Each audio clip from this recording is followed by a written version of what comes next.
Assalamualaikum warahmatullahi wabarakatuh. Saya atas nama Tuti Wahyuni. Pada kesempatan kali ini saya akan memaparkan materi yang berjudul konsep dasar penelitian. Jadi sebelum saya memaparkan materi tersebut, ada baiknya kita berdoa menurut keyakinan masing-masing.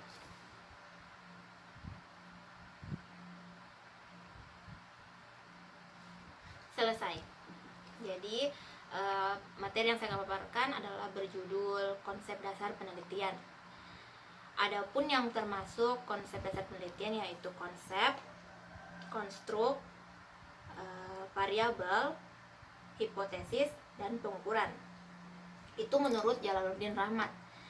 Jadi pengertian konsep secara umum adalah serangkaian pernyataan yang saling berhubungan dan menjelaskan mengenai sekelompok kejadian atau peristiwa dan merupakan suatu dasar atau petunjuk di dalam melakukan suatu penelitian.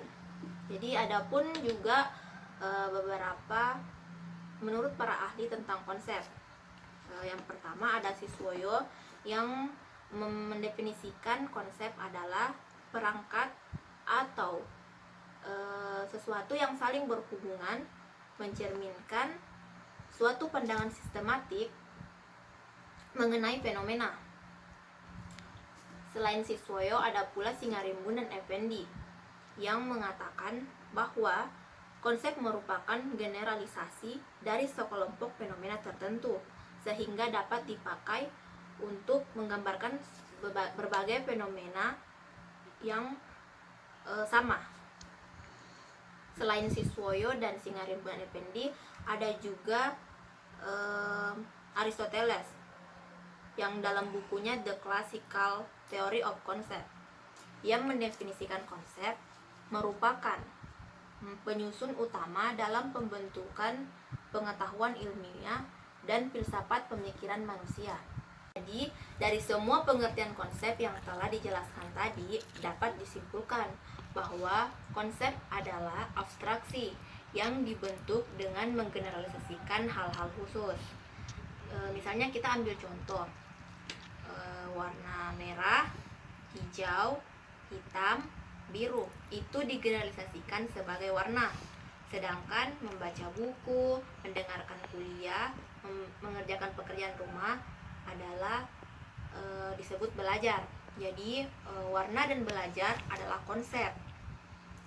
Namun konsep dapat disebut konstruk jika secara sadar dibuat serta dipergunakan untuk tujuan ilmiah. Setelah saya menjelaskan tentang konsep, saya akan melanjutkan menjelaskan bagian kedua yaitu konstruk. Di sini konstruk adalah konsep yang dapat diukur dan diamati. Jadi, mengubah konsep yang abstrak menjadi konstruk yang dapat diukur disebut operasionalisasi. Menurut Galton, karena jumlah yang dapat diukur disebut operasionalisasi, kata kerjanya mengoperasionalisasikan. Popularitas dioperasionalisasikan sebagai jumlah pilihan sosiometris teknik penelitian yang umumnya bertujuan untuk meneliti hubungan sosial dan psikologis antara individu di kelompok yang diterima seorang dari individu yang lain dari kelompoknya. Misalnya terpaan media dioperasionalisasikan sebagai frekuensi individu dalam menonton TV, film, sinetron, membaca buku, serta membaca surat kabar atau majalah, dan juga bisa dalam mendengarkan radio. Jadi semua itu dapat dioperasionalisasikan sebagai perasaan. Kita bisa mengambil contoh misalnya dari terpaan media. Jadi dari terpaan media itu dioperasionalisasikan sebagai frekuensi individu dalam menonton TV, film, membaca surat kabar atau majalah dan mendengarkan radio. Jadi setelah semua saya sebutkan yang tadi itu, lapar dioperasionalisasikan sebagai perasaan sakit setelah tidak makan selama 24 jam. Jadi, suatu konstruk itu mempunyai sifat yang berlainan. Ada dua buah sifat konstruk. Misalnya, sifat konstruk jenis kelamin, laki-laki dan perempuan. Jadi, kita juga bisa ambil contoh membuat konstruk, misalnya 5 sikap untuk pada pemerintah: sangat suka, suka, tidak tahu, benci, dan sangat benci. Jadi nilai-nilai dari konstruk itu kita tentukan pada sifat-sifat sebuah konstruk, dan konstruk itu juga bisa menjadi variabel. Bagian ketiga dari konsep dasar penelitian yaitu variabel. Variabel adalah objek penelitian atau apa saja yang menjadi fokus di dalam sebuah penelitian. Menurut F.N. Kerlinger, variabel adalah sebagai sebuah konsep. Jadi variabel merupakan konsep yang mempunyai nilai yang bermacam-macam. Suatu konsep dapat diubah menjadi suatu variabel dengan cara memusatkan pada aspek tertentu dari variabel itu sendiri. Namun, secara umum, variabel merupakan suatu besaran yang dapat diubah atau berubah hingga dapat mempengaruhi peristiwa atau hasil penelitian. Dengan menggunakan variabel, kita bisa dengan mudah memperoleh dan memahami permasalahan. Jadi variabel itu dapat berubah-ubah, berbeda-beda, bermacam-macam. Sesuatu yang dapat berubah atau faktor dari unsur yang ikut menentukan perubahan. Berubah dari penelitian itu sebaliknya diperhatikan. Karena pendeknya variabel itu adalah konstruk yang sifat-sifatnya sudah diberi nilai dalam memahami sebuah permasalahan. Jadi variabel itu terbagi menjadi 3 lagi. Yang pertama itu ada variabel bebas, yang kedua ada variabel aktif dan variabel atribut, dan ketiga itu variabel kontinu. Jadi variabel bebas adalah variabel yang penelitiannya itu mencari sebab dan akibat dalam suatu gejala atau mencari hubungan di antara berbagai faktor. Jadi variabel ini diduga sebagai penyebab atau pendahulu dari variabel yang lain. Beda halnya dengan variabel aktif atau variabel atribut. Jadi dalam variabel aktif atau variabel atribut ini, dalam penelitiannya kita akan berhadapan dengan variabel yang dapat kita manipulasikan dan variabel yang sudah jadi dan tidak dapat dikendalikan. Jadi bisa kita katakan bahwa variabel ini dapat mengendalikan temperatur ruangan atau tingkat hukuman yang diberikan guru pada murid, atau jumlah frekuensi kekerasan dalam acara televisi, maupun jumlah intensif dalam kampanye keluarga berencana, ataupun dapat mengendalikan umur, tingkat kecerdasan, sosial, atau jenis kelamin. Itu termasuk dalam variabel aktif atau variabel atribut. Dan yang terakhir adalah variabel kontinu. Jadi variabel kontinu atau biasa juga disebut dengan variabel diskret. Dalam statistik itu di variabel kontinu dapat dibedakan pula menjadi variabel diskret, yaitu variabel yang secara teoretis dapat mempunyai nilai yang bergerak tak terbatas antara dua nilai. Jadi misalnya kita ambil contoh, tinggi orang boleh jadi 1,5 meter, 1,53 meter, atau seterusnya, bergantung pada kecermatan pengukuran. Jadi di sini variabel diskretnya itu hanya mempunyai satu nilai tertentu saja. Jadi kita bisa tentukan variabel diskretnya itu misalnya mempunyai nilai 1, 2, 3, 4, dan seterusnya. Dan mungkin bisa juga 1, 5, 1, 3, atau 5. Jadi dalam variabel diskrit itu tidak ada pecahan. Karena variabel itu dapat berubah-ubah atau bermacam-macam, maka adapun faktor atau unsur yang ikut menentukan perubahan. Jadi perubahan di penelitian itu sebaiknya diperhatikan. Karena pendeknya variabel adalah konstruk yang sifat-sifatnya sudah diberi nilai dalam bentuk bilangan. Misalnya, untuk mengukur variabel pemarah, kita bisa mengambil skala dari angka 1 sampai 4. Angka 1 itu bisa kita cantumkan dengan keterangan sangat tidak pemarah, angka kedua tidak pemarah, angka ketiga pemarah, dan angka keempat sangat pemarah. Jadi variabel itu terbagi lagi menjadi 3. Ada variabel bebas. Sekarang kita sudah masuk ke bagian 4 konsep dasar penelitian, yaitu pada bagian hipotesis. Jadi hipotesis adalah sesuatu yang dianggap benar untuk alasan atau pengutaraan pendapat meskipun kebenarannya masih harus dibuktikan. Jadi atau kata lain, hipotesis adalah anggapan dasar atas jawaban sementara terhadap masalah yang masih bersifat praduga karena masih harus dibuktikan kebenarannya.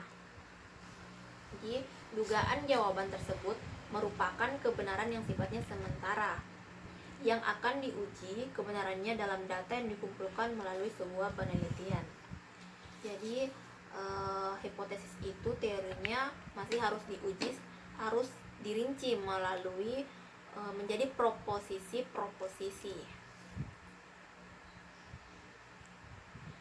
Dan hipotesis itu juga yang dapat dipercaya namun masih dapat disangkal karena kebenarannya masih harus diuji. Hipotesis juga sering disebut sebagai statement of theory in stable form atau tentative statement about reality. Dengan demikian, hipotesis menghubungkan teori dengan dunia empiris, human relation yang efektif membantu keberhasilan hubungan masyarakat dalam teori hipotesis itu.